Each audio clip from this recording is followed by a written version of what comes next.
রাধে রাধে। আসুন আজ বৃন্দাবনের নয়া রংজি মন্দিরটি আপনাদেরকে একটু ঘুরিয়ে দেখাই। আমরা বৃন্দাবনে থাকাকালীন এই মন্দিরটিতে থেকেছিলাম।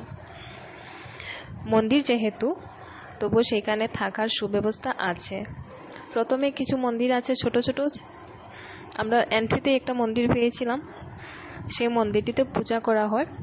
তারপরে আরো কিছু মন্দির আছে, এই যেমন এই দৃশ্যটা দেখতে পাচ্ছি, এইটা প্রশিক্ষণ কেন্দ্র।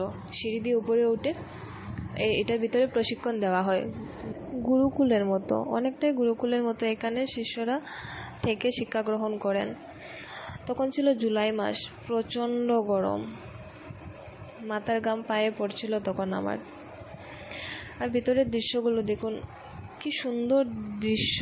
প্রতিটি দৃশ্যতে ছবি তোলার ইচ্ছা করে। আর ক্যাম্পাসটা এত বড় ক্যাম্পাস এবং এত সুন্দর গুছিয়ে রাখা।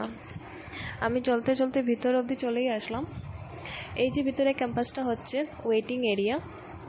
এখানে অতিথিরা এসে ওয়েট করেন এবং তার সাথেই আছে অফিস কাউন্টার, যেখানে রুমের জন্য যোগাযোগ করা হয়। আর এই যে উপরের বিল্ডিংটি দেখতে পাচ্ছেন, এর ভিতরে এই পুরোটা হচ্ছে গেস্ট হাউস। এখানে অতিথিরা থাকেন। এখানে এসি এবং নন এসি দুই রকমেরই রুম পাওয়া যায়। এসি রুমের চার্জ হচ্ছে 1000 পার রুম, 1000। ছোট রুম নয়, অনেক বড় রুম। ইচ্ছে করলে বন্ধুরা একসাথে হলে 5 জন পর্যন্ত একটা রুম শেয়ার করা যাবে। একটা বড় ফ্যামিলি একটা রুমে অ্যাডজাস্ট হয়ে যাবে, ট্রিপল বেডরুম। আর উপরে চলে আসলাম। উপরের ক্যাম্পাসটাও অনেক বড়।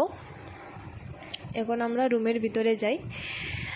আমরা যে রুমটি নিয়েছিলাম সেটি অনেক বড় এবং পরিষ্কার পরিচ্ছন্ন ছিল। ট্রিপল বেডরুম ছিল। বাথরুমটি অনেক সুন্দর ছিল। লাগেজ রাখার জন্য আলমিরা ছিল, বসার জন্য চেয়ার টেবিল সবই ছিল। আর 1000 করে এসি রুম খারাপ নয় আমার মতে।